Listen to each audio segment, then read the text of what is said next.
Sejumlah politikus, pejabat pemerintah, dan pebisnis berlomba mengajukan ivermectin sebagai obat mujarab pembasmi pandemi. BPOM sebaiknya tidak tunduk pada tekanan-tekanan semacam itu. Saya Wahyu Datmika dan inilah Opini Tempo.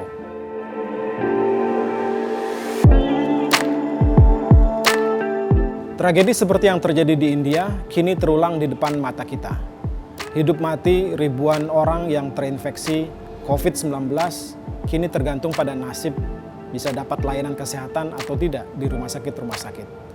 Kisah-kisah sedih tentang mereka yang terlantar di selasar rumah sakit, bahkan halaman rumah sakit tanpa mendapatkan layanan kesehatan terdengar di mana-mana. Pasokan oksigen menipis, kamar-kamar rumah sakit yang penuh sudah menjadi percakapan kita sehari-hari. Negara kita betul-betul sedang menghadapi ujian. Bagaimana melindungi segenap bangsa dan seluruh tumpah darah. Dalam situasi seperti saat ini, pemerintah tidak boleh kehilangan akal. Pertimbangan kesehatan yang rasional dan berdasarkan bukti harus menjadi prioritas. Jangan tunduk pada kepentingan-kepentingan politik atau mempertimbangkan kepentingan ekonomi. Saat ini, prioritasnya adalah menyelamatkan nyawa sebanyak mungkin. Sikap dasar ini penting untuk ditegaskan di dalam pro kontra mengenai ivermectin belakangan ini. Kita tahu 2 pekan terakhir di tengah eskalasi pandemi yang naik begitu cepat, obat ini diburu banyak orang. Masyarakat yang panik dihadapkan pada persoalan hidup mati tentu tidak bisa disalahkan kalau ingin memburu solusi yang mujarab. Apalagi ada informasi beberapa riset awal di beberapa negara menemukan khasiat obat ini dalam menangani COVID-19.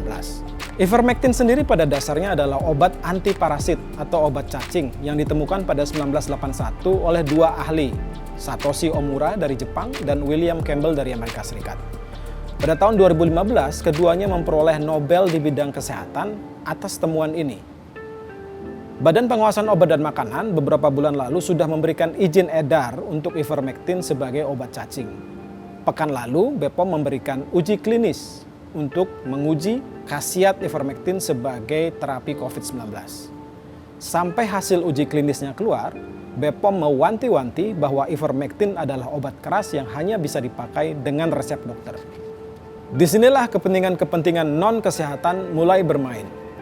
Ada pebisnis yang mencoba mengail keuntungan lewat jalan belakang. Mereka mencoba memotong prosedur perizinan dengan lobi-lobi politikus. Ada elit dengan berbagai kepentingan politik membagi-bagikan ivermectin pada komunitas-komunitas yang terkena COVID-19. Perusahaan-perusahaan negara juga ikut bermain di wilayah abu-abu. Indofarma baru mengumumkan mereka siap memproduksi ivermectin 12 mg 4 juta tablet setiap bulan. Pendeknya, sikap pemerintah terbelah. Mereka yang khawatir melihat eskalasi pandemi diam-diam mendorong ivermectin sebagai obat COVID.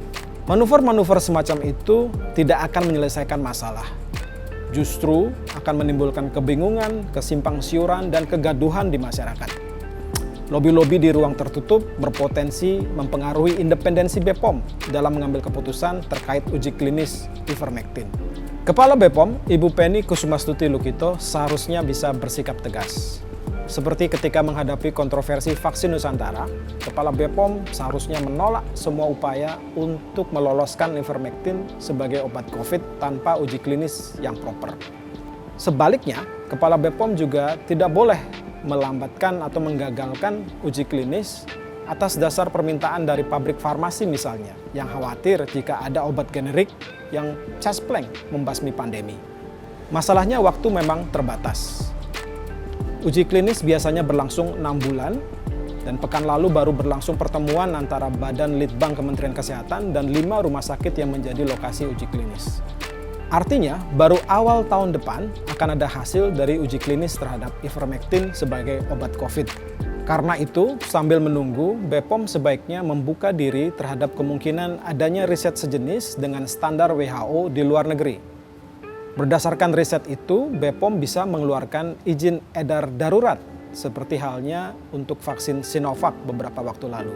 Pada akhirnya, di tengah pagebluk seperti sekarang, pemerintah harus solid dan konsisten. Inkonsistensi kebijakan atau penumpang-penumpang gelap yang bermotif politik dan ekonomi hanya akan menambah ruwet situasi.